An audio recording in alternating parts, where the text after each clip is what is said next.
Hello friends, channel पे आप सभी का फिर से स्वागत है। दोस्तों, thanks for subscribe my channel and thanks for your love and support. दोस्तों, आज मैं आपके लिए वीडियो लेके आया हूँ जिसमें कि मैं डब्ल्यू के जो बारे में सारी इन्फॉर्मेशन दूंगा आपको A to Z, ज्वाइनिंग से लेके रिटायरमेंट तक, प्लस जो भी आपने क्वेरीज किए हैं उसको एक जगह मैं इकट्ठा कर रहा हूँ। वैसे मैं इस पर काफ़ी वीडियोस बना चुका हूँ डब्ल्यू के ऊपर में, लेकिन डिफरेंट वीडियोस बनाने की वजह से क्या है कि एक जगह सबकी क्वेरीज क्लियर नहीं हो पा रही हैं। तो वो जितने भी वीडियोस हैं उन सबको जो भी इन्फॉर्मेशन है उसमें मैंने क्लब किया, प्लस कुछ एडिशनल इन्फॉर्मेशन भी इसमें मैं देने जा रहा हूँ।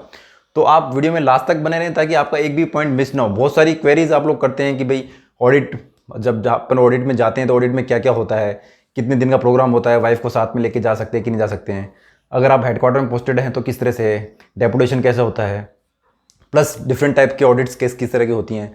अलग अलग डिपार्टमेंट में जाते हैं, चाहे एफएनसी हो, आपका एजी ऑफिस हो, रेलवे हो या कोई भी डिपार्टमेंट हो, उसमें मतलब वर्किंग कल्चर किस तरह का रहता है, हमें मौका मिलता है क्या कि डिपार्टमेंट डिसाइड करने का, स्टेट प्रेफरेंस वगैरह कहाँ से पता करें। तो मतलब बहुत सारे क्वेश्चंस ऐसे रहते हैं कि जो वीडियो में आप देखेंगे तो आपके सारे क्वेरीज है इसमें सॉल्व हो जाएंगे। और बहुत सारे क्वेश्चंस हैं, सारे क्वेश्चंस मैंने लिए नहीं इसमें जवाब में, क्योंकि आप जब नीचे क्वेश्चंस पूछते हैं तो भी मेरे को आइडिया आता है कि भी अच्छा ये क्वेश्चंस दिमाग में आ रहे हैं।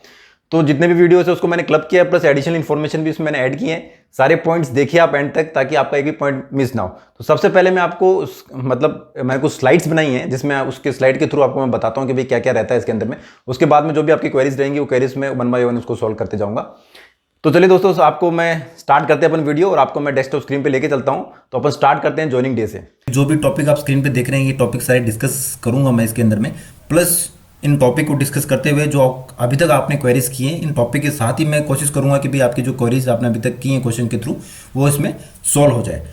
तो चलिए दोस्तों, टॉपिक्स जैसे हैं joining date, training, SS, promotion, salary, job profile, transfer, tour, NWFU, leave, LTC, newspaper, suitcase bag, medical and retirement, ये सारे टॉपिक्स हैं। ये टॉपिक्स अपन आप वन बाय वन इसको चल के डिस्कस करते हैं। तो सबसे पहले अपन आ जाते हैं ज्वाइनिंग डे पे। ज्वाइनिंग डे बहुत ही अच्छा दिन रहता है क्योंकि अपनी भाई जॉब लगी होती है, और सबसे पहले जाके अपने को मन में ये भी रहता है कि भाई आप किस तरह का माहौल रहेगा, क्या रहेगा। माहौल सबसे अच्छा IND डिपार्टमेंट में, आप कोई भी डिपार्टमेंट में जाएंगे, चाहे एफएनसी हो, चाहे एजी ऑफिस हो, कॉमर्शियल हो, कोई भी डिपार्टमेंट हो, अच्छा माहौल रहता है सेंट्रल गवर्नमेंट डिपार्टमेंट में। नॉर्मली आपको वहाँ जाते ही डॉक्यूमेंट वेरिफिकेशन कराना पड़ेगा। एकेडमिक सर्टिफिकेट आपके वहाँ पे जितने भी होंगे सारे चेक होंगे, ओरिजिनल लेके आइए, प्लस उसको अटेस्टेड करके भी आप लेके आइए। मेडिकल सर्टिफिकेट आपसे मांगा जाएगा, जो कि आपके यहाँ के जो CMO रहेंगे उसमें साइन होने ज़रूरी हैं। नॉर्मली आप वहाँ से भी करवा के ला सकते हैं, नहीं तो अगर आप नहीं करवा के लाते हैं तो आपको जहाँ पे भी आपने ज्वाइन किया है वहाँ पे आपको जो भी CMO रहेगा उस एरिया का, वहाँ से जाके करवाना रहता है। आपको मेडिकल का टाइम दिया जाता है, जब तक आप मेडिकल सर्टिफिकेट नहीं दिखाते हैं तब तक आपको ज्वाइनिंग नहीं दी जाती है। ये तो हो गई बात मतलब पहले। अभी क्या है, जैसे कि कोरोना का टाइम चल रहा है तो इस समय क्या है कि नॉर्मली एक फॉर्म आपको दिया जाता है, तो आपको मेडिकल वहीं से करवाने के लिए बोला जा रहा है जहाँ से आप बिलोंग करते हैं। प्लस एक जो कि मेडिकली हैंडीकैप जिसको दिखाया जाता है कि भाई आपने हैंडीकैप का उसमें मतलब वो लिया है, कैटेगरी में लिया है आपने, उसके थ्रू आप आ रहे हैं, तो फिर उसमें कुछ नई कंडीशंस डाली हैं कि भाई आपको बैठने में दिक्कत नहीं होनी चाहिए और लिखने में दिक्कत नहीं होनी चाहिए। तो उसका एक अलग से फॉर्म है, वो आपको उसमें भर के दिखाना पड़ता है। इसके बाद में क्या होता है कि भाई आप जब ज्वाइन करते हैं, आपने मेडिकल सर्टिफिकेट दिखा दिया, आपके एकेडमिक सर्टिफिकेट्स हैं वो सारे चेक हो गए, तो फिर आपको ऑथ लिखवाई जाती है और आपको ज्वाइनिंग दे दी जाती है। ज्वाइनिंग के बाद में नॉर्मली आपको फिर सेक्शन अलॉटमेंट होता है, उसकी बात अपन आगे करेंगे। लेकिन जाते ही आपको जो चीज़ें ध्यान में रखनी है, जो हम लोग को से भी करवाई गई थी और आपके लिए बेनिफिशियल होने वाली, वो है कि आपको इंटीमेट कर देना है कम्पिटिटिव एग्ज़ाम के बारे में, जो आप ऑलरेडी अप्लाई कर चुके हैं कि भाई मैं इस एग्ज़ाम के लिए ऑलरेडी अप्लाई कर चुका हूँ और अगर मैं इसमें सेलेक्ट होऊंगा तो उसमें जाऊंगा। तो क्योंकि उसमें क्या है कि आपको टेक्निकल एजुकेशन मिल जाता है दूसरी गवर्नमेंट जॉब में जाने के लिए। अगर आप इसको इंटीमेट नहीं करते हैं तो फिर आपको फिर NOC सर्टिफिकेट वगैरह जो आपको इंटरव्यू के टाइम पे चाहिए होता है वो यहाँ से मिलेगा नहीं, इसलिए आपको इंटीमेट करना ज़रूरी है। अब कई स्टूडेंट इसमें क्वेश्चंस भी करते हैं कि सर जैसे कि भाई मेरे को अभी ज्वाइन नहीं करना है, बाद में ज्वाइन करना है, तो क्या मतलब उसमें मिल जाता है क्या एक्सटेंशन वगैरह। तो यस, एक्सटेंशन इसमें इजीली आपको 3 मंथ्स का तो मिल जाता है, आपको एडमिन सेक्शन से इसमें करना होता है। उससे आगे इंटीमेशन मतलब आपको अगर एक्सटेंशन लेना है तो फिर आपको लेटर लिखना पड़ता है। लेकिन नॉर्मली 6 मंथ्स तक आपको मतलब मिलने के चांसेस रहते हैं, उससे ज़्यादा मिलने के चांसेस नहीं रहते। तो आपको इसके लिए एडमिन सेक्शन जो भी कंसर्न रहता है, मतलब जैसे मान लो कि अगर आपको नागपुर मिलाया, एजी ऑफिस मिलाया, तो वहाँ से आप मतलब नेट से सर्च मार सकते हैं, वहाँ के लैंडलाइन नंबर लगभग आपको मिल जाते हैं, वहाँ कॉल करके आप बता दीजिए, या फिर आप उससे एड्रेस लेके वहाँ पे रिटर्न में भी उसको भेज सकते हैं कि भाई मैं ज्वाइन नहीं करता हूँ, ज्वाइन नहीं कर पाऊँगा करके। या फिर आपका जो ज्वाइनिंग लेटर आता है तो उसमें एड्रेस वगैरह सब रहता है ऑलरेडी, तो आप उस एड्रेस पे इंटीमेट कर सकते हैं कि भाई मैं ज्वाइन नहीं कर सकता हूँ, इस कारण से आपको वैलिड रीज़न देना होगा। तो चलिए दोस्तों आगे देखते हैं। हाँ, अभी आ जाते हैं अपन सेक्शन अलॉटमेंट में। सेक्शन मतलब भाई आप जब जाएंगे डिपार्टमेंट में तो अलग अलग तरह के सेक्शन रहते हैं, खासकर एडमिन, ओडी, रिपोर्ट, ये 3 सेक्शन तो जितने भी डिपार्टमेंट है सभी में रहेंगे। पोस्टकॉम ये पीएनटी ऑडिट से एफएनसी ऑडिट जिसमें कि पोस्टकॉम रहता है, तो इस तरह का पोस्टकॉम जैसा सिस्टम और अलग अलग डिपार्टमेंट अलग अलग रहेगा। तो अभी इन अलग अलग सेक्शंस में क्या काम होते हैं वो आपको मैं बताऊंगा, एक मोटा मोटी आपको आइडिया दूंगा कि भाई इस किस तरह का काम आपको करना पड़ेगा। जिस भी सेक्शन में आप जाएंगे उसमें एक सीनियर रहेगा जिसके नीचे में आपको काम करना रहेगा। जो डायरेक्ट डब्ल्यूएस आते हैं उनको फर्स्ट ईयर नॉर्मली आपका टूर नहीं लगेगा, और हो सकता है कि भी कई सालों तक ना लगे अगर आप इंटरेस्टेड नहीं है तो, लेकिन आप ये मान के चलिए कि भाई टूर तो आपका लगना ही है, चाहे आपका 1 साल बाद लगे चाहे 2 साल बाद लगे। बाद में टूरिंग एक बार आपका स्टार्ट हो गया तो टूरिंग इसमें बहुत ज़्यादा रहती है। तो अगर आप इस डिपार्टमेंट में आना चाहते हैं तो ये ज़रूर माइंड में लेके आइए कि भैया टूरिंग है, मुझे इधर उधर ट्रैवल करना पड़ेगा। टूरिंग के बहुत सारे एस्पेक्ट है, टूर पे कैसे एडजस्टमेंट होता है, मतलब किस तरह से हम लोग जाते हैं, किस तरह से वहाँ पे बातें करनी होती है जो भी टूर जो अथॉरिटी रहती है उनसे, और मतलब उसमें क्या क्या होता है वो आगे जाके अपन डिस्कस करेंगे। उसमें आपको मैं बताऊंगा कि भाई इसमें क्या प्रोज है क्या कॉन्स है, आपको क्या क्या चीज़ों का ध्यान रखना पड़ेगा, क्या आपके लिए बेनिफिशियल हो सकता है, क्या आपके लिए इसमें घाटे वाली चीज़ें, तो वो आगे अपन डिस्कस करेंगे। लेडीज़ के लिए नॉर्मली कोई भी टूर नहीं होता है, वैसे पार्टीज़ वगैरह जो फ्लोट होती है नॉर्मली 5 to 6 पार्टीज़ रहती हैं, 4 पार्टीज़ भी रहती हैं कई बार, एक ही जो क्वार्टर रहता है उसके अंदर में। लेकिन कई बार क्या होता है कि जैसे कि बहुत सारा काम आ जाता है तो कम से कम 7 to 8 पार्टीज़ या 9 to 10 पार्टीज़ भी फ्लोट होती हैं, जो कि बड़े जो ऑफिस होते हैं उसके अंदर में, और वहाँ पे अगर शॉर्टेज है मैन की तो वहाँ पे फिर लेडीज़ को भी भेजा जाता है। वैसे नॉर्मली अगर देखा जाए तो 99% केसेस में लेडीज़ वगैरह को जो एडमिन सेक्शन, ओडी सेक्शन या जो भी हेडक्वार्टर के सेक्शन है उसी में उसको काम दिया जाता है। आगे टूर के बारे में अपन पूरा डिटेल में डिस्कस करेंगे, तो लास्ट तक बने रहें ताकि आपका जो टूरिंग का खासकर जो पॉइंट है वो मिस ना हो। अभी अपन आ जाते हैं ट्रेनिंग पार्ट पे, एसएस एग्ज़ाम। जो ट्रेनिंग पार्ट आपके लिए जो आते हैं डायरेक्ट डब्ल्यूएस हो चाहे ऑडिटर के थ्रू डब्ल्यू बनने हो, सभी के लिए ये कंपलसरी होता है। ये लगभग 3 मंथ्स का रहता है। इसको आपको जो भी आरटीआई रीजनल ट्रेनिंग इंस्टीट्यूट है वहाँ पे कराया जाता है। ये आप देख रहे होंगे मैंने ये डाल रखे हैं। अगर आप उसी सिटी में पोस्टेड है तो वेल एंड गुड, आपका वहीं से हो जाता है, नहीं तो आपको ट्रैवल करना पड़ता है और वहाँ आना पड़ता है। रहने की व्यवस्था, खाने की व्यवस्था वहीं पे रहती है, आपको कर दी जाती है, उसकी आपको चिंता करने की जरूरत नहीं है। कॉमन पेपर जो उसमें रहते हैं वो PC1 to PC5 and PC14, ये हर किसी department common papers in the sense है, चाहे आप एफएनसी में जाएँ, एजी ऑफिस जाएँ, कॉमर्शियल जाएँ या किसी भी डिपार्टमेंट में जाएँ जो कि आपका डिफेंस वाला रहता है, सीएजी के अंदर में भी डिफेंस का रहता है, उसमें जाएँ, तो ये 3 पेपर तो आपके कॉमन रहने ही रहने। बाकी जो PC6 to PC27 है ये फिर अलग अलग डिपार्टमेंटल पेपर्स हैं जो कि बाइफरकेट हैं, अलग अलग डिपार्टमेंट के हिसाब से हैं। सारे पेपर्स एक डिपार्टमेंट में नहीं, अलग अलग डिपार्टमेंट में इसको बाइफरकेट किया गया है, तो फिर वो आपको देने होते हैं। यहाँ बहुत क्वेश्चंस आते हैं, बच्चे क्वेश्चंस करते हैं कि ये मतलब किस तरह का लेवल रहता है, कितना टफ रहता है क्या। तो इसमें बहुत ज़्यादा टफ नहीं है। PC1 to PC5 आपका नॉर्मली स्टार्टिंग में ही आप अगर थोड़ा बहुत पढ़ेंगे उसमें तो क्लियर हो जाएगा, क्योंकि इसमें English, maths plus computer plus department के जो रूल्स एंड रेगुलेशंस के क्वेश्चंस रहते हैं सिर्फ। PC6 to PC27 जो भी ये हैं पेपर्स, इसके अंदर में प्योरली डिपार्टमेंट का पेपर रहता है।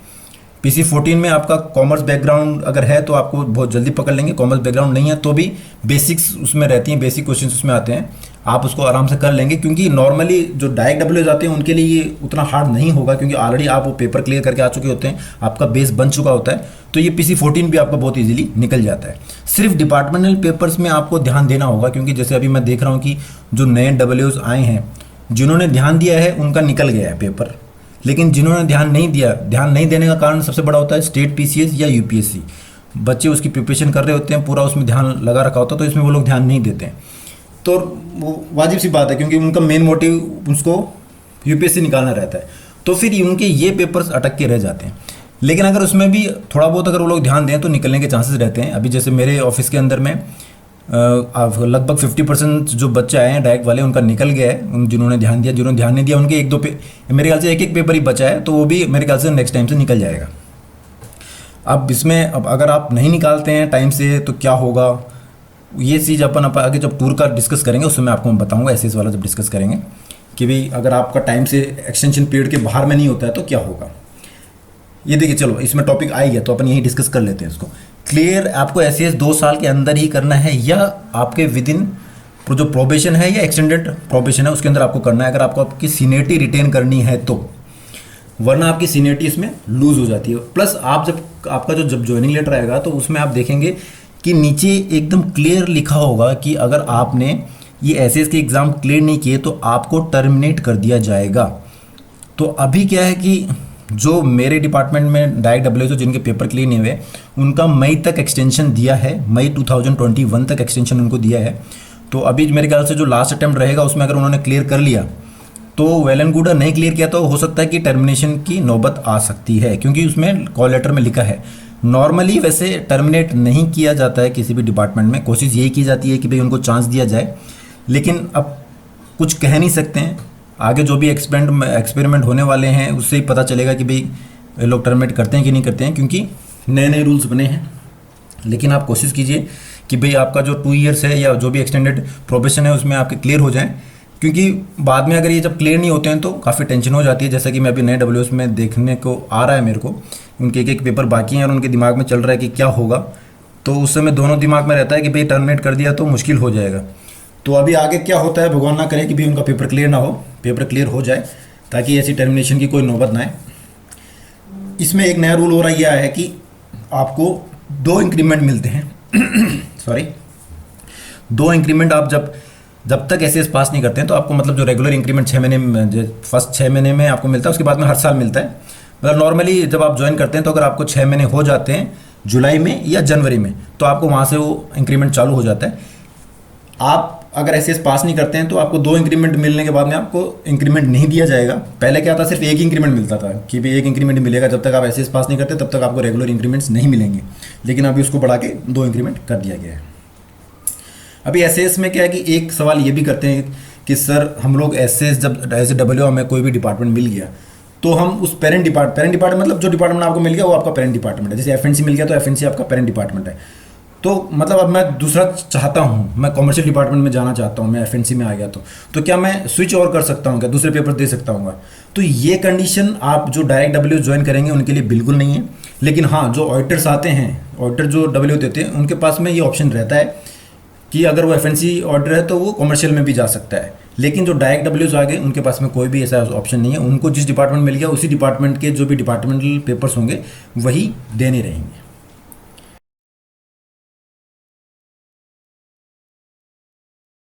तो एसएस एग्जाम देने के लिए आपको जो मैंने बताया भी, क्लर्क हो, चाहे ऑडिटर हो, अकाउंटेंट हो, डीए हो या स्टेनोग्राफर हो, डीईओ हो, तो आपको 2 साल मिनिमम उसमें पूरे हो जाने चाहिए।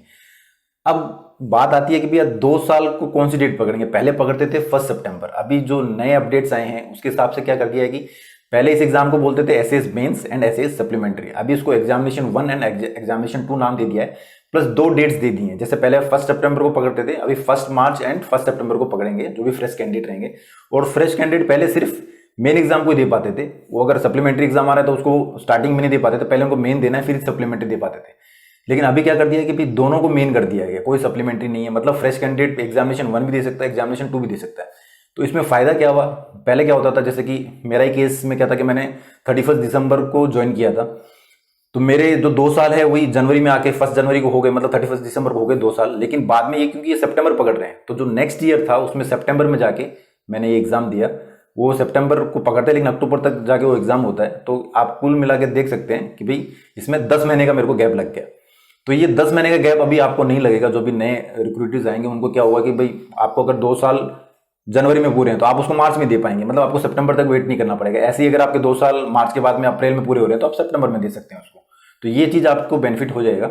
लेकिन साल में बस एक बार आपका जो प्री एग्जाम लगता है ऑडिटर के लिए, इसके लिए प्री भी रहता है, आपको प्री भी देना पड़ता है, वो साल में एक ही बार होगा। लेकिन उसको ये ध्यान में रख के कंडक्ट करा लिया जाएगा कि भाई आगे इसको क्वालिफाई हो रहा है तो उस बच्चे को या उस जो भी कैंडिडेट रहेगा उसको उसी समय एग्जाम प्री करवा लिया जाएगा कि भैया ये अगर चाहे मार्च में एलिजिबल हो रहा हो तो सितंबर में एलिजिबल हो रहा हो, वो उसी उसमें उसको ट्रेनिंग दे दी जाएगी और उसका प्री एग्जाम कंडक्ट करवा लिया जाएगा। तो दोस्तों इसमें क्या रहता है कि फिर आगे जो आप आरए सीपीडी वगैरह देंगे उसमें भी ये लागू हो गया है। मतलब कि कई बार पहले क्या होता था कि जब आप देखो, सबसे पहले मैं आपको ये बताता हूँ कि आरआई और सीपीटी एग्जाम कब दे सकते हैं आप। आरआई एग्जाम दे सकते हैं आप जब डब्ल्यू पे 1 साल पूरा हो गया आपका, ठीक है। अभी जैसे ऑडिटर से डब्ल्यू बने, डब्ल्यू 1 साल पूरा हो गया, और जो डायरेक्ट डिप्यूटीज हैं जब तक वो डब्ल्यू के कंफर्मेटरी एसएस एग्जाम कंफर्मेटरी मतलब नहीं देंगे, जब तक वो रेगुलर नहीं हो जाएंगे, जब तक उनका वो काउंट नहीं होगा। जैसे ही वो रेगुलर हो जाते हैं, एसएस कंप्लीट कर लेते हैं डायरेक्ट डब्ल्यू, तब फिर उनका वो 1 साल काउंट होगा आगे जाके, तब आप उसको आरआई दे सकते हैं। तो 1 साल चाहिए आपको आरआई के लिए। बाद में आता है सीपीटी 1, सीपीटी 2 एंड सीपीटी 3। ये मतलब एक्स्ट्रा इंक्रीमेंट्स हैं आपको, ये आप जैसे जैसे एग्जाम क्लियर करते जाओगे आपको एक एक्स्ट्रा इंक्रीमेंट मिलता है हर एक एग्जाम के लिए। तो सीपीटी 1 आप दे पाते हैं जब आपको डब्ल्यू बनने के बाद, मतलब जब आप रेगुलर डब्ल्यू हो जाते हैं उसके 4 साल बाद। सीपीटी 2 आपको देना होता है जब भी आप सीपीटी 1 क्लियर करेंगे उसके 4 साल बाद। और सीपीटी जो 3 रहता है वो जो आप सीपीटी 2 क्लियर कर लेंगे उसके जस्ट 3 इयर्स बाद में आप उसको दे सकते हैं। तो बहुत ही अच्छे चांसेस रहते हैं आपको इंक्रीमेंट करने के लिए। 4 इंक्रीमेंट आप ले सकते हैं पढ़ाई करके। तो ये मतलब और किसी डिपार्टमेंट में आपको नहीं मिलेगा, ये सिर्फ आपको एनआईडी के अंदर ही मान के चलिए आप। इसके अंदर में जो सीएजी का जो है ऑडिट का जो डिपार्टमेंट है, और प्लस जो अकाउंट्स वाले में भी है, लेकिन उसमें एक जो आरई है उसकी जगह इंसेंटिव होता है, बाकी ये सीपीटी 1 वगैरह वगैरह उसमें भी लगते हैं। तो दोस्तों इसमें आपको मैं बता रहा था कि भाई इसमें आरई और सीपीटी एग्जाम में आगे कैसे बेनिफिट होगा। तो ये जो आप 1 साल बाद 4 साल बाद दे सकते हैं, तो ये सेम जो आपको सितंबर में आप पकड़ रहे थे, तो कई बार गैप लग रहा था किसी का, मान लो कि भाई दिसंबर में ही मर, जैसे मेरा सितंबर में है तो मेरा तो पूरा पूरा हो गया 1 सितंबर में। मेरा जो बैचमेट था उसका 3 सितंबर था, मेरा 1 सितंबर था, उसका 3 सितंबर था।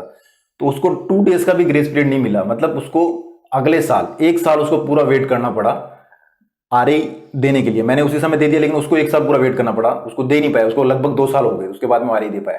लेकिन अभी ये 2 एग्जाम आने की वजह से क्या हो जाएगा कि आपको बाई चांस सितंबर में पड़ा तो आप मार्च में जाके उसको दे सकते हैं। तो ये आगे आरआई सीपीटी वगैरह में भी मतलब जो भी बंदे रहेंगे उनको बेनिफिट करेगा इस चीज़ का। तो चलिए दोस्तों, अभी आ जाते हैं अपन जॉब प्रोफाइल पे। इसमें मैंने सेक्शन वाइज बनाया है कि भाई आपको नॉर्मली क्या काम रहेगा। फील्ड का लास्ट में आपको मैं बताऊंगा कि फील्ड में फिर क्या क्या रहता है। देखिए अपन स्टार्ट करते हैं एडमिन सेक्शन से। एडमिन सेक्शन में नॉर्मली आपका क्या है कि जो भी आपकी सैलरी वगैरह होती है, आपके डिपार्टमेंट जो भी काम कर रहे हैं उनके सैलरी वगैरह, DA, HRA, deductions, income tax, ये सब चीज़ें आपको चेक करनी रहती है। नॉर्मली होता है क्या है कि आपके ऊपर एक सीनियर रहता है, नीचे में आप डब्ल्यू आप काम कर रहे होते हैं, आपके नीचे में फिर सीनियर ऑडिटर की पार्टीज रहेंगी, उनकी हर टेबल पे एक एक सीनियर ऑडिटर या ऑडिटर रहेगा। तो उनके काम आपके टेबल पे आएंगे। वो किसी का टीए का किसी का टीए का काम होगा, एलटीसी का टेबल होगा, मेडिकल का अलग टेबल होगा। तो वो जो ऑडिटर्स हैं वो आपको फाइल पुटअप करेंगे, आपको क्रॉस चेक करना होगा। नॉर्मली काम सब आपको करा हुआ ही मिलेगा, लेकिन आपको सारी चीज़ें आनी चाहिए। आपको क्रॉस चेक करना होगा कि भाई इन्होंने जो भी चीज़ें की हैं सही हैं कि नहीं है। सर्विस बुक मेंटेनेंस, लाइब्रेरी वगैरह का, केयर टेकर का, रिटर्न्स वगैरह रहते हैं, जीपीएफ वगैरह, मतलब इस तरह का एडमिनिस्ट्रेटिव काम जो वर्क रहेगा वो एडमिन सेक्शन में रहेगा। बहुत सारा काम रहता है, खैर मिसलेनियस काम रहता है। अगर आपको एडमिन सेक्शन, नॉर्मली आपको एडमिन सेक्शन अगर आप नए नए जाते हैं तो आपको नहीं दिया जाता है, मतलब आपको इंडिपेंडेंटली नहीं दिया जाता है। कोई भी सेक्शन रहेगा, चाहे वो एडमिन रहे, खासकर एडमिन, उसमें आपको पुराना डब्ल्यू कोई ना कोई रहेगा, उसके साथ में अटैच किया जाएगा। तो आप धीरे धीरे काम सीखेंगे। तो एसएस में जो आपने ट्रेनिंग देखी, वो ट्रेनिंग आपका क्या नॉर्मली पेपर्स के लिए दी जाती है, आपको मोटा मोटी एक आइडिया होता है। लेकिन जो प्रैक्टिकल नॉलेज रहता है वो आपको फील्ड में ही काम करने से आता है। फील्ड इन द सेंस मतलब जैसे कोई सेक्शन हो गया या फील्ड में जाने से, उसी में आपको पता चलता है कि नॉर्मली अपन को काम क्या करना है। जाते ट्रेनिंग नहीं होती आपकी, ट्रेनिंग में टाइम लग सकता है आपको। वो बैच वाइज आपको ट्रेनिंग बुलाई जाती है, जो भी आपका बैच रहता है उसके वो लोग बैच बनाते हैं अलग अलग, सबको बुलाते हैं और उसमें ट्रेनिंग देते हैं। लेकिन जो आप सेक्शन में काम कर रहे होते हैं अटैच होकर, उसमें आपको सही काम सीखने को मिलता है। ई वेस्ट वगैरह का अगर आपको कुछ उसमें करना है, ऑल रिकॉर्ड वगैरह डिस्पोज करना है, ऐसा काम रहता है। और हेड ऑफ द डिपार्टमेंट से इंटीमेशन लेटर भेजना, उनसे बात करना, नॉमिनेशन करना टूर के लिए। ट्रेनिंग प्रोग्राम जो रहते हैं वो यहीं से नॉमिनेशन होता है। इन हाउस ट्रेनिंग वगैरह जो रहती है, इन हाउस ट्रेनिंग मतलब अंदर ही डिपार्टमेंटल जो भी कुछ ट्रेनिंग रहती है, तो यहीं पे एडमिन सेक्शन में उसको करवाना पड़ता है। बहुत लंबा काम है वैसे एडमिन सेक्शन में देखा जाता है, लेकिन मोटा मोटी आपको लग गया आइडिया की भी एडमिनिस्ट्रेटिव वर्क रहता है जो वो करना होता है। जैसे एग्जाम्स रहते हैं, ऑडिटर के इंसेंटिव एग्जाम हो गए, चाहे एसएस के लिए जो एग्जाम दे रहे हैं, खासकर प्री एग्जाम, वो एडमिन सेक्शन ही देखता है। बाद में जो ये पेपर्स रहते हैं, जो मैंने 9 पेपर्स बताए, वो दूसरी जगह बाहर में होते हैं, खुद के डिपार्टमेंट में नहीं होते हैं, वो बाहर जाके आपको देना पड़ता है। Processing of appointment of staff room, मतलब वही, हाँ, न्यू ज्वाइनिंग्स आ गई, जैसे मैंने आपको बताया ना, सबसे पहले जाके आपको एडमिन सेक्शन में रिपोर्ट करना है। तो वही आप जब ज्वाइनिंग कर ली तो आपको हो सकता है कि भाई रिपोर्ट ये मिला एडमिन सेक्शन, तो आपको ये सब चीज़ें और जो नया स्टाफ आएगा उनकी सभी चीज़ें चेक करनी पड़ेंगी। बाद में जब मैंने आपको बताया था ओएडी सेक्शन, ये इस तरह का सेक्शन रहता है जिसमें कि भाई सारा का सारा जो आपका टूर प्रोग्राम रहता है यहीं पे बनता है। नॉमिनेशन बताया मैंने आपको एडमिन सेक्शन में होता है, लेकिन टूर प्रोग्राम यहीं पे बनता है। आपके जो इंस्पेक्शन रिपोर्ट आती हैं जिसमें कि 2A पैराज में डिवाइड होता है। 2B मतलब छोटे पैराज रहते हैं, 2A बहुत इरेगुलरिटीज होती है, मेजर वो रहते हैं, वो आपके रिपोर्ट सेक्शन में जाते हैं। वो सब चीज़ें यहाँ पे आती है। मतलब कुल मिला के आप ये देख लीजिए, अगर आपको ओएडी सेक्शन मिलता है तो जितना भी फील्ड वर्क रहेगा जो आता है फील्ड से, इंस्पेक्शन रिपोर्ट वगैरह, वो उसका काम यहीं पे रहता है। वैसे ही रिपोर्ट सेक्शन है, उसमें भी फील्ड वर्क ही रहता है, लेकिन जो कि मेजर इरेगुलरिटीज़ के हैं वो रिपोर्ट सेक्शन में रहता है। तो आप इसको इतना ही मान के चलिए। तो मतलब जब आप आएंगे तो ये जो मैंने लिखा है केडीज वगैरह की डॉक्यूमेंट वगैरह से रहते हैं, ये सब रहते हैं, ये आने के बाद में आपको पता चल जाएगा कि क्या की डॉक्यूमेंट क्या होता है। और अगर आपको जानना है तो कमेंट बॉक्स में कमेंट कीजिए, वहाँ आपको बताता हूँ कि भाई ये सब चीज़ें क्या होती हैं। चलिए दोस्तों, उसके बाद में अपन आ जाते हैं फील्ड पे। सबसे इंटरेस्टिंग वर्क और सबसे ज़्यादा क्वेश्चंस इसी पे आते हैं मेरे को। तो देख लेते हैं। एक सीनियर रहता है पार्टी में, 1W रहता है, 1 ऑर्डर या सीनियर रहता है। 2Ws भी हो सकते हैं एक पार्टी के अंदर में, ये ज़्यादा कम हो जाते हैं। कई बार सिर्फ एक सीनियर और एक W हो जाता है। तो ये डिपेंड करता है कि भाई किस तरह का टूर है और कितने नंबर ऑफ डेज हैं, उसके हिसाब से डिसाइड किया जाता है। ऑडिट टूर के जो भाई नॉर्मली आप मान लो जो ऑडिट टूर है आपका 4 क्वार्टर्स में इसको डिवाइड किया गया है। तो ये आपका 45 डेज टू 60 डेज कैसा भी हो सकता है। लोकल ऑडिट है कि परफॉर्मेंस ऑडिट है, ट्रांजिट ऑडिट है, किस तरह का ऑडिट है उस पर डिपेंड करेगा नंबर ऑफ डेज पे। इसमें आपको कई बार तो टाइम दिया जाता है, लेकिन कई बार आपको एकदम अचानक बता दिया जाता है कि भाई आपका टूर आपको जाना पड़ेगा। तो नॉर्मली बसेस में जाना पड़ता है, टिकट ट्रेन में नहीं मिल पाती है। फ़्लाइट वगैरह का भी परमिशन लेके जा सकते हैं। कभी कभार वो देखा जाता है कि जैसे अभी कोरोना के टाइम पे नॉर्मली परमिशन लेके जा रहे हैं जहाँ पे फ़्लाइट्स रहती हैं, कि जैसे अभी हम लोग अगर महाराष्ट्र में पोस्टेड है तो पुणे और मुंबई के लिए नॉर्मली फ़्लाइट यूज़ कर सकते हैं कोरोना के टाइम पे। और वैसे नॉर्मली यूज़ नहीं करते हैं, उसके लिए परमिशन लगती है। फ्रीक्वेंट ऑडिट टूर्स रहेगा आपका। अभी मैं आपको बताता हूँ कि भाई इसमें नुकसान क्या है और इसमें फ़ायदे क्या हैं।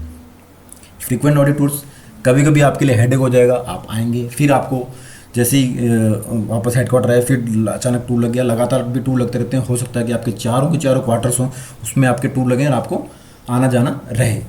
अवे फ्रॉम फैमिली, हाँ दूर रहना पड़ता है, बहुत ज़्यादा ट्रैवल करना पड़ता है इसके अंदर में। तो ये चीज़ें हैं। तो अगर आप इस जॉब में आ रहे हैं तो ये माइंड में रख के चलिए कि भैया टूर्स तो आपके रहने वाले हैं, लेकिन टूर्स में भी ये मैं आपको बता दूं कि काफ़ी फ्लेक्सिबिलिटी रहती है। बहुत ज़्यादा फैमिली वगैरह जैसे दूर रहना है ऐसा करके कुछ नहीं है, क्योंकि जब कभी लगातार टूर रहते हैं तो टूर्स में ये सब चीज़ें एडजस्टमेंट चलती रहती हैं। लेकिन काम आपको फिर बहुत ज़्यादा करना पड़ता है, रात रात भर बैठ के करना पड़ता है, वो इसमें रहता है। तो काम से तो देखो मैं बता रहा हूँ आपको कभी डरना नहीं है, काम आपको सीखना ही है। काम सीखेंगे तभी आपका काम चलेगा, तभी आपको कॉन्फिडेंस लेवल बढ़ेगा। फील्ड में नॉर्मली अपने को क्या करना होता है, जो सीनियर रहता है उसी को असिस्ट करना रहता है और अपने जो ऑडिट ऑब्जेक्शंस है उसको ढूंढना रहता है। तो नॉर्मली अपन टूर पे जाते हैं तो क्या है कि सबसे पहले तो भी नॉर्मली जब आप नए नए जाएंगे तो आपको सीखना ही पड़ेगा, अपने जो भी सीनियर रहेगा उनसे पूछना पड़ेगा। बाद में धीरे धीरे करके आपको आइडिया लग जाएगा कि कौन सी चीज़ को कहाँ पे देखना है, वो आप धीरे धीरे आपको नॉलेज आएगा। कई बार अपने को डॉक्यूमेंट लेने में ही दिक्कत हो जाती है क्योंकि उनका काम भी चल रहा होता है, तो अपने को उसमें थोड़ा एडजस्ट करना पड़ता है कि ठीक है भाई आपका काम है, तो उनका काम भी उतना हिंडर नहीं होना चाहिए। तो अपने को बार बार जाके उनको बोलना पड़ता है। तो और कई बार मतलब डिपेंड करता है कि भाई क्या ऑडिट एंटिटी है। तो कई बार अच्छा मतलब वहाँ पे वो भी मिलता है कि आपको कहते ही सब कुछ मिल जाता है और आप आराम से अपना जो भी पैरा बनाना है, जो भी ऑब्जेक्शन लिखना है उसमें अच्छे से आप उसको लिख पाते हैं। और दोस्तों अब जैसे कि चैलेंजिंग पार्ट मैंने बता दिया, इसमें अच्छी चीज़ें भी मैं आपको बताना चाहूँगा कि भाई अगर आप इसको बेस्ट पार्ट देखें तो बेस्ट पार्ट में क्या है कि नॉर्मली आपको जब टूर पे जाते हैं तो ठीक है भाई आपका ट्रैवलिंग आपको बहुत ज़्यादा करना पड़ता है, लेकिन क्या है कि अच्छी अच्छी सिटीज़ भी आपको देखने को मिलती हैं। आपका जो भी बीच में छुट्टियां आती हैं आपकी, जैसे वीकेंड्स आए सैटरडे संडे, तो आसपास के जो प्लेसेस हैं वहाँ आपको घूमने को मिल जाता है। आपको अलग से ट्रैवल नहीं करना पड़ता उसके लिए, ठीक है। और साथ में काम करने में जो फील्ड में जाते हैं वो एज ए फैमिली मेम्बर रहते हैं, तो उसमें एक अलग काम करने का मज़ा रहता है। दूसरा ये है कि जब आप जाते हैं तो जो बाहर के एंटिटी है उनके जो हेड से आप बात करते हैं या वहाँ के जो भी स्टाफ उनसे बातें करते हैं, ऑब्जेक्शंस निकालते हैं, तो वो आपके कॉन्फिडेंस लेवल को बहुत ज़्यादा बढ़ा देता है। मतलब आपकी एक पर्सनैलिटी को काफ़ी अच्छी वो चेंज कर देता है, क्योंकि आपको डिफरेंट पर्सन से इंटरेक्शन करने का मौका मिलता है उसके अंदर में। वर्क प्रेशर इसमें देखा जाए तो बहुत ही कम है, आपको अपने हिसाब से काम करने का मौका मिलता है। टूर पे भी आप जाते हैं तो आपको इनफ टाइम दिया जाता है। परफॉर्मेंस ऑडिट वगैरह में थोड़ा सा प्रेशर रहता है क्योंकि उसमें टाइम बाउंड रहता है वो, लेकिन उसमें भी अगर अपने को ऐसा लगता है कि नहीं ये टाइम पे कंप्लीट नहीं हो पाएगा, कुछ एक्स्ट्रा टाइम चाहिए, तो अपन उसके लिए लेटर लिख सकते हैं, अपने को एक्स्ट्रा टाइम मिल जाता है। तो अभी इसमें क्या है कि स्टूडेंट्स क्वेश्चन करते हैं, सर बहुत ज़्यादा टूर है, तो आपको ये माइंडसेट करना पड़ेगा कि भाई टूर तो इसके अंदर में है, लेकिन अगर आप टूरिंग को एंजॉय करते हैं, जैसे अगर मैं पर्सनली अपना बताऊं तो कि मेरे को डिफरेंट प्लेसेस में विजिट करने का मतलब काफ़ी अच्छा लगता है मेरे को। प्लस जैसे एज ए मैं रनर भी हूँ, मैराथन की प्रैक्टिस भी करता हूँ, तो डिफरेंट जगह जब जाता हूँ तो डिफरेंट एल्टीट्यूड पे ऑफिस हैं, तो डिफरेंट एल्टीट्यूड मेरे को दौड़ने का मौका मिलता है, तो मेरा उसमें परफॉर्मेंस भी इम्प्रूव होता है। बाकी रही फैमिली लाइफ की बात, तो इसमें मैंने आपको जैसे बताया कि काफ़ी टूर पे फ्लेक्सिबिलिटीज़ वगैरह रहती हैं, तो आपको उसकी चिंता करने की जरूरत नहीं है, सब एडजस्ट हो जाता है। ये डिपार्टमेंट आपको डिफरेंट डिपार्टमेंट में ऑडिट का मौका देने से आपको अलग अलग फील्ड का नॉलेज हो जाता है, आपको मतलब आप वर्सेटाइल हो जाते हैं। कौन सी चीज़ में चेकिंग करने जाते हैं तो आपको पता चलता है कि भी इस डिपार्टमेंट का वर्किंग कल्चर क्या है, मतलब दुनिया में किस किस तरह के काम होते हैं, उसमें किस किस तरह के फ्रॉड्स होते हैं, ये सब चीज़ें आपको जानने का मौका मिलता है। और रिटायरमेंट के बाद में भी आपका इसमें स्कोप है, अगर आप अच्छे मतलब आपको अच्छा इसमें नॉलेज हो गया है और आपकी बोलने की अच्छी कैपेसिटी हो गई है, तो फिर रिटायरमेंट के बाद में भी बहुत सारी कंपनीज हैं जो कि ऑडिटर्स को ढूंढती हैं और उनको जॉब देती हैं। अभी आ जाते हैं अपन सैलरी के ऊपर। तो ये बेसिक जो आप जब ज्वाइन करेंगे तो आपका जो 47,600 पे इसको फिक्स किया जाता है। XYZ सिटीज़ में मैंने रखा है, अभी फ़िलहाल के लिए 17% ही पकड़ा है, क्योंकि अभी मेरे ख्याल से जुलाई 21 से जो इंक्रीमेंट लगने वाला है वो बढ़ के लगेगा। अभी तक ये 17% ही मिल रहा है हमें, क्योंकि कोरोना के टाइम पे इसको सीज़ कर दिया गया है। अभी होपफुली होप कर रहे हैं कि जुलाई 21 में ये जो भी पीछे से जितना भी रुका है वो बढ़ के मिले, देखिए क्या होता है। तो उसकी वजह से ये सैलरी इतनी है, नहीं तो मेरे ख्याल से अभी तक सैलरी काफ़ी बढ़ चुकी होती। 8092 हो गया इसका 17% DA, बाद में HR है आपका 24%, 16%, 8% बेसिक का रहता है। XYZ सिटीज़ में आप देख सकते हैं स्क्रीन पे मैंने इसको डिवाइड किया है। TA आपका 3600 रहता है, यही 3600 TA आपका 4 साल बाद में 7200 हो जाता है, क्योंकि NWFU जो कि नॉन फंक्शनल फाइनेंशियल अपग्रेडेशन है वो आपका लग जाता है 4 साल में। 4 साल बाद सैलरी कितनी होगी उसके लिए मैंने अलग से वीडियो बनाया है, मैंने डिस्क्रिप्शन बॉक्स में डाल दिया है, आप वहाँ जाके देख सकते हैं कि आपकी सैलरी में क्या फ़र्क आएगा। क्योंकि उस बीच में हो सकता है कि जैसे कि मैंने अभी RE एग्जाम भी क्रॉस कर लिया तो मेरा एक इंक्रीमेंट वैसे बढ़ जाता है, तो उसमें कैसे फिक्सेशन होता है वो फिक्सेशन देख सकते हैं आप, मैंने उसको डिस्क्रिप्शन बॉक्स में डाला, या ऊपर आई बटन में भी आप देख सकते हैं, वहाँ पर मैं उसको डाल दूँगा। और फिर एक ग्रॉस आपका देख लिया, डिडक्शन में आपका CGHS का, CGGIS का, प्रोफेशनल टैक्स, ये सब डिडक्ट होते हैं। ये डिडक्शन होने के बाद में टेक होम आपका आप देख सकते हैं X सिटी में 64 अप्रॉक्स, Y में 60 एंड Z में आपको 57 तक मिल जाता है। इस कैलकुलेशन में कुछ भी समझना है कमेंट बॉक्स में कमेंट जरूर कीजिए, मैं आपको उसमें बताऊंगा कि भाई क्या चीज़ है क्या नहीं है। वैसे सिंपल कैलकुलेशन है ये। तो चलिए दोस्तों इसमें थोड़ा आगे बढ़ते हैं अपन। अलाउंसेज एंड बेनिफिट्स की बात कर लेते हैं। न्यूज़पेपर के लिए आपको 500 पर मंथ मिलता है, ये हाफ ईयरली बिल्ड होता है। जुलाई में और जनवरी में आपको 3,000 रुपये मिल जाते हैं, 3,000 रुपये इसके। आपको एक फॉर्म भरना होता है, फॉर्म भर के देना होता है, वो फॉर्म भरने के बाद में आपको ये रिम्बर्स हो जाता है। सूटकेस बैग 4,000 मिलता है आपको हर 3 साल में, मतलब ये पहले 5 साल था, आपको हर 5 साल में था, लेकिन अभी रिसेंट ऑर्डर्स आए कि भाई आपको ये हर 3 साल में मिलेगा। तो आप सूटकेस बैग का जो रिसिप्ट रहती है वो लगा दीजिए, तो आपको इसमें रिम्बर्स हो जाता है। RTF होता है रिम्बर्समेंट ऑफ ट्यूशन फीस, ये होता है 27,000 एकेडमिक ईयर फॉर 2 चिल्ड्रन, 2 बच्चों तक आपको 27,000 पर ईयर मिलेगा। इसमें स्कूल से एक सर्टिफिकेट लगा के आपको देना होता है, और ये लगाने के बाद में आपको ये रिम्बर्स हो जाता है। अभी ये फाइनेंशियल ईयर एंडिंग पर ही मिलता है आपको, पहले बीच में क्वार्टर से मिलते रहते थे, लेकिन अभी नहीं। अभी आपको फाइनल जैसे ही आपका एकेडमिक ईयर पूरा हुआ तो आपको फिर 1 अप्रैल को स्कूल से ला के सर्टिफिकेट लगाना पड़ता है, और उसके बाद में आपका ये रिम्बर्स हो जाता है। ऑडिट टूर पर आप जब जाते हैं तो क्या क्या मिलता है, तो आप एज ए डबल तब जाते हैं तो होटल में यही मतलब ऑडिट टूर पे जब आप जाएंगे तो ये जो है अड़ंगा 4 साल बाद में जब आपका NFFU लग जाता है तो ये सब चीज़ें बढ़ जाती हैं। फिलहाल के लिए जब आप डायरेक्ट WO लगते हैं तो उसमें आपको 750 पर डे मिलता है होटल के लिए, फूड के लिए 800। मेट्रोपोलिटन सिटीज़ में जाते हैं तो ये जो 750 पर डे मैंने लिखा है ये बढ़ जाता है, आप इसको 1000 तक भी क्लेम कर सकते हैं। नॉर्मली वैसे तो क्लेम ज़्यादा भी कर सकते हैं, सीनियर वगैरह जो रहते हैं 2500 तक करते हैं, लेकिन वो एक फिक्स हो जाता है, एक ऑफिस का एक ट्रेंड बन जाता है कि नहीं भैया यहीं तक क्लेम करना है, फंड इतना नहीं आता है, तो उससे ज़्यादा फिर नॉर्मली जो जाते हैं वो क्लेम नहीं करते हैं, उसी हिसाब से वो होटल में रहते हैं। कन्वेंस है आपका ऑटो बस के लिए आपका ₹12 पर किलोमीटर के हिसाब से मिलता है। डब्ल्यू के लिए 225 पर डे रहता है। अगर आपको ज़्यादा लगता है तो ज़्यादा नहीं मिलेगा, आपको 225 ही मिलेगा पर डे। ट्रेन और बस का फेयर मिलता है जो कि सेकंड एसी रहती है ट्रेन, उसके सेकंड एसी के जो इक्विवेलेंट जो फेयर रहेगा वो मिलेगा। फ्लाइट से आप जाते हैं तो इकोनॉमिक क्लास, लेकिन प्रायर परमिशन इसमें लेनी पड़ती है। आपका इसमें जो रहता है CGGI, CGHS हॉस्पिटल्स की आपकी फैसिलिटी रहती है, मेडिकल क्लेम्स आप इसमें कर सकते हैं। सबसे अच्छी फैसिलिटी है गवर्नमेंट के लिए। भाई इसमें नॉर्मली तो बीमार कोई क्यों पड़े, लेकिन अगर कोई मोटी बीमारी हो जाती है तो टोटल क्लेम जो भी है CGHS के थ्रू जो भी इसमें दिया जाता है वो सब आपको उसमें मिल जाता है। प्राइवेट जो भी इम्पैनल्ड हॉस्पिटल्स हैं उसमें भी जाके आप अगर कोई ऐसी बीमारी रहती है उसका इलाज करवा सकते हैं। जो भी रीजनेबल प्राइस वगैरह जो भी CGHS से मतलब एक रूल बुक है उसमें दिया हुआ है कि भाई ये चीज़ें इतने हम रिम्बर्स करेंगे, उसके रिम्बर्समेंट के हिसाब से आपका रिम्बर्समेंट हो जाता है। लीव की बात करें तो भाई 30 CL मिलती हैं आपको, 30 EL, 8 CL, HPL जो हाफ पे लीव रहती है आपकी 20, मतलब पर ईयर है ये आपका। और रेस्ट्रिक्टेड हॉलीडे 2 डेज आपको मिलता है। ये आपका लीव है, मतलब लीव ज़्यादा नहीं है, लेकिन फिर भी सैटरडे संडे छुट्टी रहती है तो काफ़ी छुट्टियाँ वैसे हो जाती हैं, तो उसको साथ में एडजस्ट करके अपन जब लीव लेते हैं तो काफ़ी बन जाती है। अभी LTC की बात करते हैं तो भाई जो नए स्टूडेंट्स आते हैं, चाहे डब्ल्यू हो चाहे आउटर कोई भी, उनको 8 साल तक तो लगातार मिलता है। उसमें से एक ऑल इंडिया रहता है और एक ऑल इंडिया आप कन्वर्ट करा सकते हैं। बाकी होम टाउन रहते हैं उसमें से एक कन्वर्ट भी करवा सकते हैं। फिर 8 साल के बाद में फिर आपको हर 2 साल में एक होम टाउन और एक ऑल इंडिया मिलता है। जब तक आपको 8 साल नहीं होते तब तक आपको ये लगातार मिलता है। पूरे मतलब जो भी आपका रहेगा पूरा जो सर्विस रहेगी उसके अंदर में आपको टोटल जो लिंक इंगेजमेंट आप कराते हो 60 डेज़ का करा सकते हैं पूरी लाइफ में।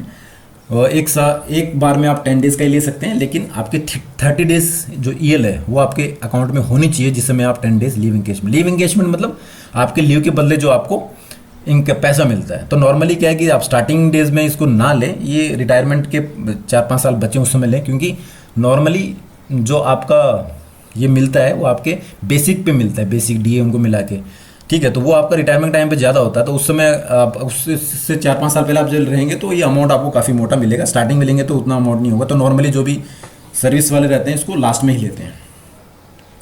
ये आपका हो गया LTC। तो आगे चलते हैं। इंक्रीमेंट जैसे ही आप ज्वाइन करेंगे तो भैया आपको ज्वाइन करके जैसे ही सर्विस के 6 महीने होते हैं तो आपको एक इंक्रीमेंट मिलता है, लेकिन वो मिलता है आपको सिर्फ 1 जनवरी और 1 जुलाई। मतलब 1 जनवरी तक अगर आपके 6 महीने हो गए तो आपको 1 जनवरी से चालू हो जाएगा। अगर 1 जनवरी को आपके 6 महीने नहीं हो रहे हैं तो फिर वो जुलाई को देखेंगे, तो 1 जुलाई को। तो ये इस तरह से आपका इंक्रीमेंट डिसाइड होता है। 3% आपको इंक्रीमेंट मिलता है।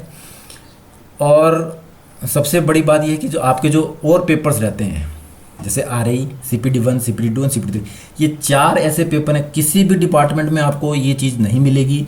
ये आपके पास में एक बहुत बड़ी अपॉर्चुनिटी होती है कि आप अपने पूरे एंटायर लाइफ में 4 एक्स्ट्रा इंक्रीमेंट लेते हैं, और इसका असर जब पे कमीशन आता है तो बहुत ही होता है, क्योंकि जब पे कमीशन लगता है तो ये इंक्रीमेंट अगर आपको एक्स्ट्रा मिल चुके होते हैं उस समय, तो आप और आपके साथ वाले को नहीं मिला होता, तो उसके पे में और आपके पे में काफ़ी डिफरेंस आ जाता है।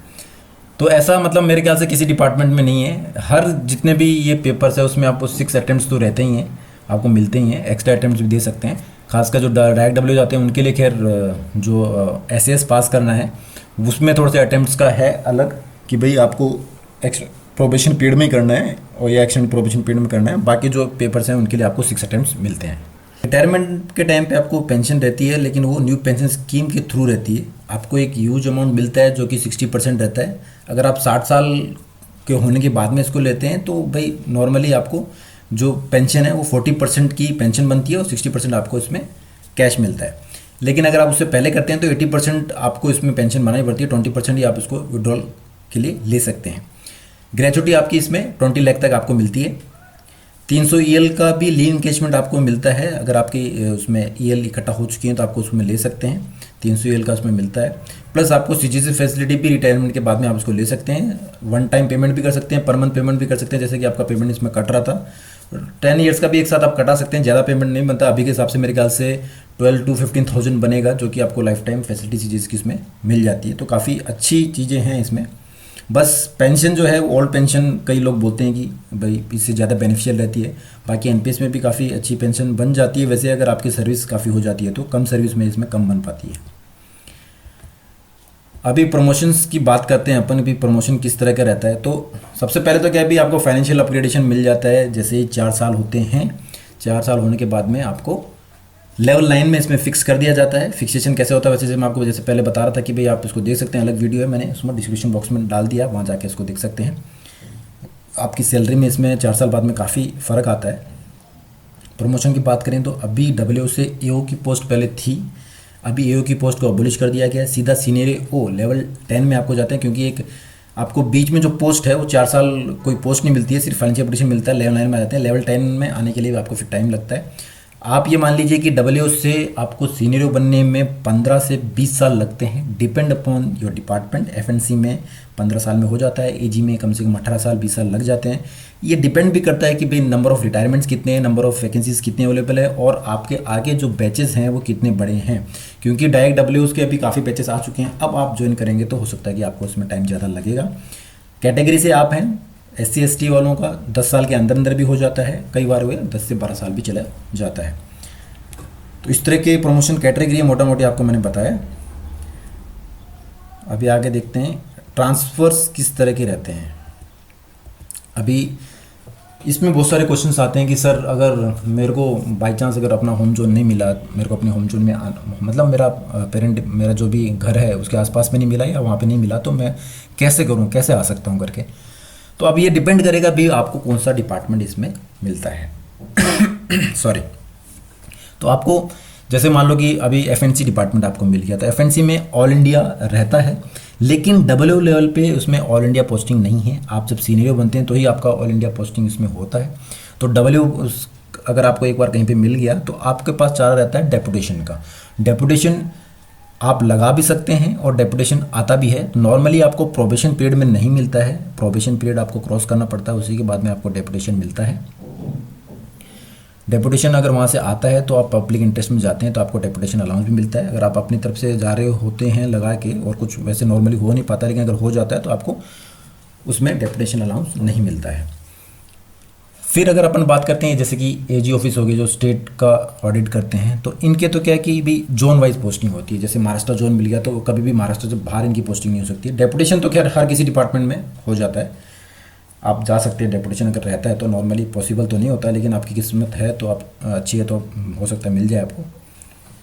उसके बाद में जैसे रेलवे हो गया, वो भी जोन वाइज है, जिस जोन में आपको मिल गया उसी में रहता है। एक कॉमर्शियल डिपार्टमेंट ऐसा है कि जिसमें कि ऑल इंडिया ट्रांसफ़र रहता है डब्ल्यू लेवल पे भी, तो उसमें आपको मतलब ये चांसेस बन जाते हैं कि अगर आप नॉर्थ ईस्ट में या साउथ में पोस्टेड हैं, आपको नॉर्थ में आना है, तो आपको उसमें ऑप्शन पूछा जाता है और आप अपने नॉर्थ साइड में आ सकते हैं। अभी जैसे आपने को देखा कि भाई इसमें अपने को कॉमर्शियल डिपार्टमेंट में इसमें ये एक फ़ायदा है, लेकिन अब ये है कि भाई ठीक है आपका ट्रांसफ़र हो गया, आप अपनी सिटी में आ गए, लेकिन फिर बाद में भी तो ट्रांसफर्स होंगे आपके, क्योंकि एक जगह आपको इसमें बैठने के नहीं दिया जाएगा। लेकिन हाँ, आपके इसमें चांसेस रहते हैं। दूसरी बात ये होती है कि भी कॉमर्शियल डिपार्टमेंट वालों को ये ज़्यादा फायदा हो जाता है कि वो जो अलग डिपार्टमेंट्स हैं उसमें भी कॉमर्शियल की सीट रहती है। जैसे एफएनसी के अंदर में कॉमर्शियल की सीट्स रहेंगी, एजी ऑफिस में भी कॉमर्शियल की सीट रहेंगी। तो लगभग हर सिटी में उनका मतलब डेपुटेशन पे जाने के उनके काफ़ी अच्छे चांसेस हो जाते हैं कि भी हाँ वहाँ पे सीट है। डेपुटेशन नहीं तो भी ऑलरेडी सीट है तो उनका ट्रांसफ़र भी वहाँ पे हो जाता है, ठीक है ना। तो डेपुटेशन के चांसेस भी उनके रहते हैं और ट्रांसफ़र के भी चांसेस रहते हैं सीट होने की वजह से, प्लस उनका खुद के डिपार्टमेंट का तो पोस्टिंग स्ट्रक्चर है ही। तो अगर आपको कॉमर्शियल डिपार्टमेंट मिलता है, नॉर्मली अगर आप कॉमर्स बैकग्राउंड से हैं तो 95% चांसेस रहते हैं कि भाई आपको कॉमर्शियल ही मिलेगा। उसके अलावा आपको मिलने के बाद में जो अदर जो नॉन कॉमर्शियल बैकग्राउंड वाले हैं, फिर उनको अगर सीट बाकी रहती है तो ही मिल पाता है, नहीं तो नहीं मिल पाता है। तो ये हो गई ट्रांसफ़र और डेपुटेशन की बात। नॉर्मली इस तरह का स्ट्रक्चर रहता है। अभी टूर के बहुत सारे क्वेश्चंस आए। अभी जैसे एक ने कहा था कि भाई मैं अपनी वाइफ को लेके जा सकता हूँ क्या, या अपने कोई भी फैमिली मेम्बर को अपने खर्चे पे लेके जा सकता हूँ क्या टूर पे। तो ये सब लेके जा सकते हो, रह सकते हो, लेकिन रिम्बर्समेंट सिर्फ आपका जो एंटाइटलमेंट है उसी का होगा और किसी का नहीं होगा। आपको काम के टाइम पे काम करना पड़ेगा, उसके बाद में अगर आप फ्री रहते हैं तो सिटी में अपने फैमिली वगैरह के साथ में घूम सकते हैं, इसमें कोई दिक्कत नहीं होती है डिपार्टमेंट को। और भी क्वेश्चंस काफ़ी इसमें चीज़ें की गई थी कि भाई ऑडिट टूर पे मतलब किस तरह का माहौल रहता है। तो ऑडिट टूर पे नॉर्मली क्या रहता है कि भाई जैसे आपको मैं पहले ही बता चुका हूँ कि 4 to 5 मेंबर्स की पार्टी रहती है और सब मिलजुल के काम करते हैं वहाँ पे। ऐसा कुछ भी नहीं रहता है कि भाई बहुत ज़्यादा आपको हेक्टिक काम है या मतलब बहुत ज़्यादा प्रेशराइज करके हो रहा है। सब कुछ टाइम लिमिट के अंदर अंदर ही आपको करना रहता है, लेकिन टाइम लिमिट भी बहुत इसमें अच्छी खासी मिल जाती है। ट्रैवलिंग इसमें आपकी रहेगी, आप अपनी ऑन व्हीकल से भी कर सकते हैं, लेकिन वही है जो भी आपका क्लेम है वो आप कहाँ पर स्टिक हो जाएगा, आपका जो भी इंटाइटलमेंट है उसी पे स्टिक हो जाता है। और इसमें अलग अलग तरह की ऑडिट्स रहती हैं। परफॉर्मेंस ऑडिट रहता है, लोकल ऑडिट रहता है, ट्रांजिट ऑडिट रहता है। परफॉर्मेंस ऑडिट आपको एक पर्टिकुलर टॉपिक दे दिया जाता है, उसमें गाइडलाइंस आपको ऑलरेडी बनी होती हैं, दे दी जाती है, वही गाइडलाइंस है कि आपको चेक करनी होती है। लोकल ऑडिट में आपको टोटल जाके सब कुछ चेक करना रहता है और आपको पहले से उसमें भी गाइडलाइंस रहती है, लेकिन उसमें अलग से स्पेसिफिक गाइडलाइंस नहीं आती हैं। आपको पहले से मतलब जब आप हमेशा लोकल ऑडिट पे जाते हैं तो आपको आइडिया रहता है कि भाई क्या क्या चीज़ें चेक करनी है उसमें। और टूर में जैसे आपको मैं स्पेसिफिकेशन बता चुका हूँ कि भाई लगभग कितने नंबर ऑफ डेज़ आपके 45 to 60, इवन कभी कभी 80 to 90 डेज़ का भी टूर रहता है, लेकिन फ्लेक्सिबिलिटी रहती है, आपको इसमें चिंता करने की ज़रूरत नहीं है। आपको अगर टूर से प्रॉब्लम नहीं है तो आपको घूमने का शौक है तो आपके लिए ये जो डिपार्टमेंट है वो बेस्ट है। लेकिन अगर आपको ट्रैवलिंग में दिक्कत होती है, अभी जैसे मान लो कि कभी बार क्या है कि अपन स्टेट डिसाइड करते हैं कि भाई अब कौन से स्टेट में लें, कि कई बार स्टूडेंट ये बोलते हैं कि यार बड़ा स्टेट है तो उसमें ज़्यादा ट्रैवलिंग होगी, अपने को बहुत लंबा ट्रैवल करना है, छोटा स्टेट देख लेते हैं। लेकिन ये भी कभी कभी कन्फ्यूजन हो जाता है। जैसे कि मान लो कि एफएनसी का कपूरथला है पंजाब के पास में, तो वो देखने में छोटा सा है, लेकिन वो जम्मू का प्लस इधर पे पंजाब का, इधर हरियाणा का कुछ एरिया कवर करता है, तो वो काफ़ी लंबा हो जाता है। तो आपको पता होना चाहिए कि भाई जो ऑफिस स्ट्रक्चर है, अब पहली बात तो ये है ना कि भाई आपको ये पता ही नहीं रहेगा कि भाई कौन सा डिपार्टमेंट मिलने वाला है मेरे को। आपको हो सकता है कि भाई एजी का वो जो वहाँ का एरिया वो कम हो, कॉमर्शियल का ज़्यादा हो, एफएनसी का कम हो, ऐसे। लेकिन आपको इसमें डिपार्टमेंट कौन सा मिलने वाला है वो ऑलरेडी पता ही नहीं रहता है, वो रैंडमली आपको अलॉट होता है। तो इसमें आप इसमें बिल्कुल अंदाज़ नहीं लगा सकते हैं। हाँ, लेकिन एक थोड़ा सा ये कर सकते हैं कि जैसे आपको अगर पहाड़ी इलाकों में ट्रैवल ज़्यादा नहीं करना है, जैसे कि खासकर ये हिमाचल हो गया, उत्तराखंड हो गया, उस साइड में जो भी टूर रहेंगे आपके वहीं पे रहेंगे, तो अगर वैसा आप ट्रैवलिंग नहीं चाहते हैं तो आप दूसरी स्टेट भर सकते हैं। लेकिन ट्रैवलिंग इसके अंदर में है, आपको अगर ट्रैवलिंग पसंद है तो आपके लिए जॉब परफेक्ट है, और अगर पसंद नहीं है तो फिर आप असिस्टेंट ऑडिट ऑफिसर की जगह असिस्टेंट अकाउंट ऑफिसर भर सकते हैं, जो कि एक स्टेबल जॉब है, या जो भी सीजीएल के थ्रू और काफ़ी जॉब्स भी हैं, उन सब पे भी मैंने ऑलरेडी बना चुका हूँ मैं वीडियोस वगैरह काफ़ी, तो आप चैनल पे जाके देख सकते हैं, कंपेयर कर सकते हैं। सब जो भी मेरे फ्रेंड्स वगैरह सर्किल डिपार्टमेंट के अंदर में हैं, यहाँ पे भी आए, दूसरे डिपार्टमेंट भी गए, उन्हीं से पूछ पूछ के प्रैक्टिकल जो वास्तव में जो ग्राउंड इन्फॉर्मेशन होती है वो मैं देता हूँ, तो उस पर मैंने दी है उसके अंदर में, आप वहाँ पर जाके देख सकते हैं। मैंने इसी वीडियो के नीचे में डिस्क्रिप्शन बॉक्स में सारे वीडियोज़ का लिंक डाल दिया है, प्लस आप चैनल पर जाके भी देख सकते हैं इसको।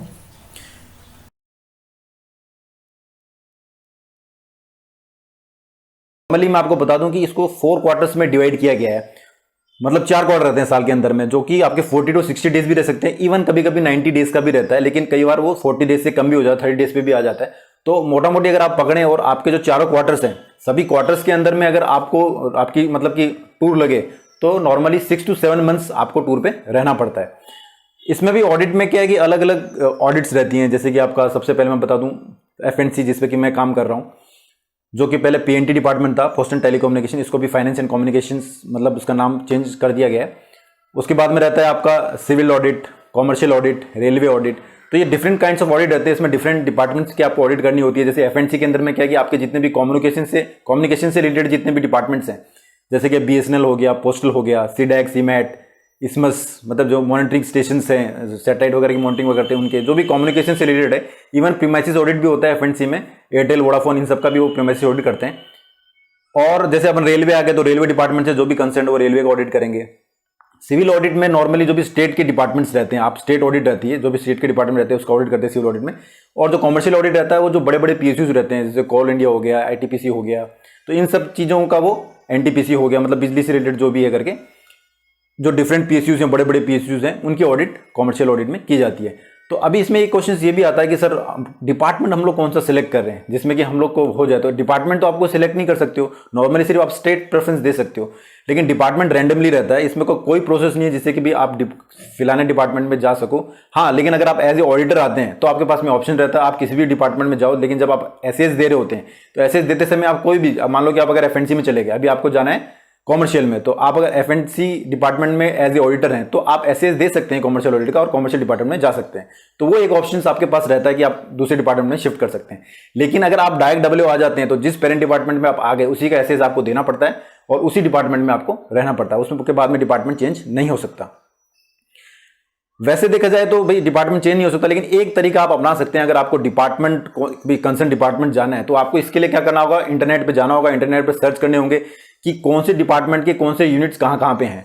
जैसे मान लो कि कुछ ऐसे स्टेट्स होंगे जहाँ पे पर्टिकुलरली मतलब एफएनसी नहीं होगा, ठीक है, तो आपका एफएनसी में नहीं जाना है, कॉमर्शियल सिविल में जाना है, तो वो स्टेट का प्रेफरेंस आप पहले डाल सकते हैं। तो अगर आपका मेरिट ऊपर है और उस वाले स्टेट में आपका नंबर आ रहा है तो उसमें अगर वो डिपार्टमेंट ही नहीं है तो उस डिपार्टमेंट में तो आप नहीं जाओगे, बाकी जो डिपार्टमेंट बच गए उसी डिपार्टमेंट में आपकी पोस्टिंग होगी। लेकिन हाँ, अगर आपका स्टेट प्रेफरेंस फर्स्ट है, मतलब आपको होम जोन लेना है, तो ये चीजें माइंड में आप नहीं रख सकते, क्योंकि हो सकता है कि वो ऐसा स्टेट हो जिसके अंदर में आपके डिपार्टमेंट की पोस्ट हो ही ना, या हो तो उस स्टेट में आप जाना प्रेफर ना कर रहे हो। तो होम जोन के हिसाब से भरे तो ये आपके लिए प्रेफरेंस सही नहीं है। अदरवाइज अगर कोई भी जोन चलेगा आपको और सिर्फ आपको audit, commercial audit, civil audit लेना है तो ये आप तरीका अपना सकते हैं। लिस्ट आप देख सकते हैं नेट पे जाके भी कौन से स्टेट में कौन से यूनिट्स नहीं है, जहां पे थोड़ा कॉमन नहीं आ रहा, मतलब कि जहां पे जो डिपार्टमेंट का यूनिट्स नहीं आ रहे हैं उस स्टेट को आप पहले भर सकते हैं। तो उसके हिसाब से मतलब आपका सिलेक्शन हो सकता है उसमें, लेकिन उसकी भी कोई गारंटी नहीं है। वहां पे सीट होनी जरूरी है, और सीट्स का कैसे पता चलेगा स्टेट वाइज, वो सिर्फ आरटीआई के थ्रू ही पता चल पाता है। डायरेक्ट कोई भी सोर्स नहीं रहता है जिससे कि आप इससे पता कर सके। आरटीआई के थ्रू आप पता कर सकते हैं कि भाई कौन से स्टेट में कितनी सीट्स हैं। तो ये बात तो होगी। अब इसके बाद में क्या रहता है कि सीजीडीए के बहुत सारे क्वेश्चंस आ रहे हैं मेरे को, क्योंकि सीजीडीए में डबल का तो डायरेक्ट है नहीं, ऑडिटर पे ही आप जाते हैं इसमें। तो इसमें क्या रहता है कि सीजीडीए के अंदर में नॉर्मली आपको पोस्ट ऑडिटर का रहता है, लेकिन जब आप डबल बनते हैं इसमें एसएस देके तो वो असिस्टेंट ऑडिट ऑफिसर नहीं होता है, वो असिस्टेंट अकाउंट ऑफिसर ही रहता है।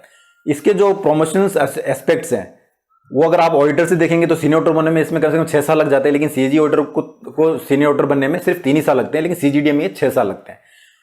इसमें ट्रांसफर्स का पूछ रहे थे कि सर ट्रांसफर वाला क्या पॉलिसी है, तो पहले ट्रांसफर वाला नहीं होता था इसमें, मतलब ऑडिटर का जो सीनियर ऑडिटर वहीं पे मतलब चल जाता, सुपरवाइजर तक जाके इसमें रिटायरमेंट हो जाता था। लेकिन अभी क्या है कि आपका 7 से 8 साल के अंदर में आप मतलब पोस्टिंग का क्राइटेरिया है इसमें हो जाता है, अगर आप डिमांड नहीं करते हैं तो। और अगर डिमांड करते हैं तो 3 साल बाद भी आप पोस्टिंग करके अपने होम जोन के आसपास में आ सकते हैं। तो ये सीजीडीए में एक देखा जाए तो एक प्लस पॉइंट है, अगर आपका सीजीडीए ऑडिटर में सिलेक्शन होता है तो पोस्टिंग का वहां पे रहता है। ऐसे ही अगर आप आईएनआईडी सीएजी के अंडर में आते हैं तो अगर कॉमर्शियल ऑडिट आपको मिलता है तो कॉमर्शियल ऑडिट में ये ऑप्शन रहता है। कॉमर्शियल ऑडिट में क्या रहता है कि भाई आपका खुद के डिपार्टमेंट की तो सीट्स आपके अलग अलग डिपार्टमेंट में है ही, प्लस जो अलग डिफरेंट डिपार्टमेंट्स है उसमें भी कॉमर्शियल ऑडिट पे बंदों की सीट रहती है। जैसे एफएनसी के अंदर में एक डब्ल्यू और एक सीनियर की सीट है, तो वो उसके वजह से क्या होता है कि भाई आपके पास में एक इसमें क्या पोस्टिंग पॉलिसीज भी है कि भाई आपका डब्ल्यू लेवल पे पोस्टिंग भी होती है, आपको प्रेफरेंस भी मांगा जाता है फर्स्ट पोस्टिंग के बाद में। तो कॉमर्शियल ऑडिट अगर आपको मिलता है तो आपके बहुत अच्छे चांसेस है, अगर आपको होम जोन नहीं मिल पाया तो बाद में आपको होम जोन भी मिल सकता है। तो सीजीडीए की बात होगी तो सीजीडीए में प्रमोशंस का पूछ रहे थे, तो प्रमोशंस में ऐसा है कि अगर आप एज डब्ल्यू बन जाते हैं तो डब्ल्यू बनने के बाद में आपको इसमें एओ की पोस्ट अबोलिश नहीं हुई। जैसे कि इसमें क्या है अपने सीएजी के अंदर में एओ की जो पोस्ट है अबोलिश हो गई है, सीनियर आप डायरेक्ट बनते हैं डब्ल्यू के बाद में, लेकिन इसमें एओ की पोस्ट भी है। तो एओ बनने में आपको इसमें कुछ टाइम लगता है, उसके बाद में सीनियर रहता है, सीनियर के बाद में आपको एसीडीए, बाद में डीसीडीए इसमें रहता है। तो अगर देखा जाए तो आपको एओ बनने में कम से कम 10 साल लग जाते हैं, इसमें 8 से 10 साल लग जाते हैं, और सीनियर बनने में बाद फर्दर 5 से 7 साल लग जाते हैं। और एसीडीए और डीसीडीए, मतलब डीसीडीए की रैंक पर आप मोस्टली नहीं, कुछ लोग पहुंच पाते हैं। डीसीडीए लास्ट पोस्ट है जहां तक प्रमोट होकर आप पहुंच सकते हैं।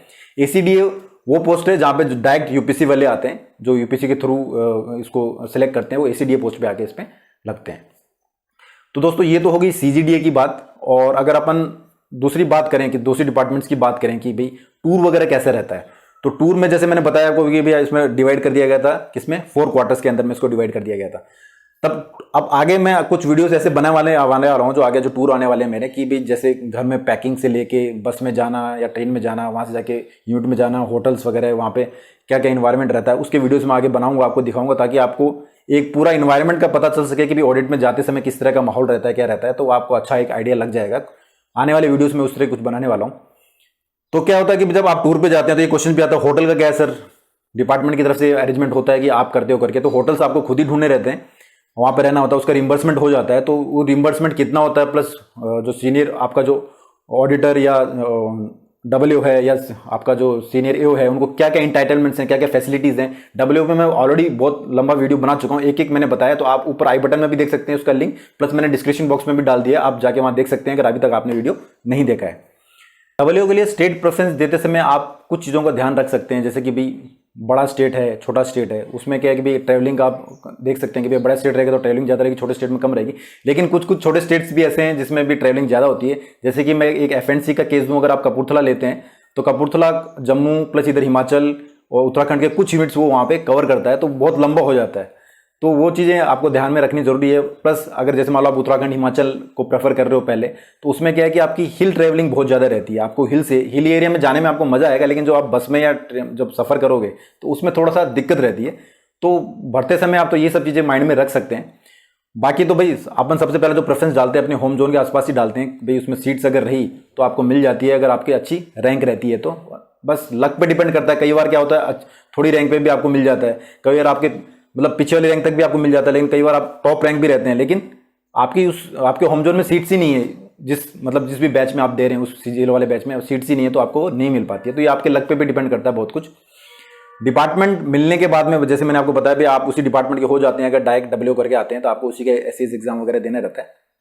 अभी ये क्वेश्चन आता है कि भाई डब्ल्यू को अपन फर्स्ट प्रेफरेंस क्यों देना चाहिए करके, तो ये प्रायोरिटी सबकी अलग अलग रहती है। खैर मैं अपनी तरफ से आपको ये बता देता हूँ कि जैसे कि आप जितने भी सीजीएल के अंदर में पोस्ट देखेंगे उसमें क्या रहता है कि भाई एक ही तरह का काम रहता है, आपको डिफरेंट काम नहीं मिलते, एक ही तरह काम रहता है। कुछ हैं जैसे सीबीआई वगैरह हो गया तो उसमें इन्वेस्टिगेशंस वगैरह रहती है, डिफरेंट इन्वेस्टिगेशंस वगैरह मिल जाती है, लेकिन लगभग जो भी डिपार्टमेंट है, मिनिस्ट्री से हो गया, जो एक्साइज हो गया, इंस्पेक्टर हो गया, लगभग आपको एक ही तरह का काम रहता है। उसमें कुछ डिफरेंस काम मिल जाते हैं आपको, लेकिन जो ऑडिट वाला काम है उसमें आपको डिफरेंट डिपार्टमेंट्स में जाना रहता है, डिफरेंट तरह के काम रहते हैं। अगर आप हेडक्वार्टर में काम करें तो अलग काम है, ओडी रिपोर्ट एडमिन में अलग अलग काम है, जो डिपार्टमेंट्स अलग हो गए ऑडिट जाते हैं उन पे अलग अलग काम है। प्लस आपको डिफरेंट सिटीज़ घूमने का मौका मिलता है, डिफरेंट पीपल से मिलने का मौका मिलता है। इवन जो भी आप जब जाते हैं तो जो भी हेड ऑफ डिपार्टमेंट होता है उससे आपकी डायरेक्ट मीटिंग होती है। तो जब डिफरेंट पीपल से आप मिलते हैं, डिफरेंट डिपार्टमेंट्स में आप काम करते हैं, तो आपका एक एक्सपोजर लेवल इतना ज़्यादा हो जाता है, इतनी डिफरेंट पीपल से मिलने के बाद में आपका कॉन्फिडेंस लेवल भी बहुत ज़्यादा बढ़ जाता है। तो ये सब चीज़ें आपको एक एक्स्ट्रा मिलेंगी जब आप ऑडिट डिपार्टमेंट में आएंगे। तो ये चीज़ें आप दिमाग में रख के आ सकते हैं।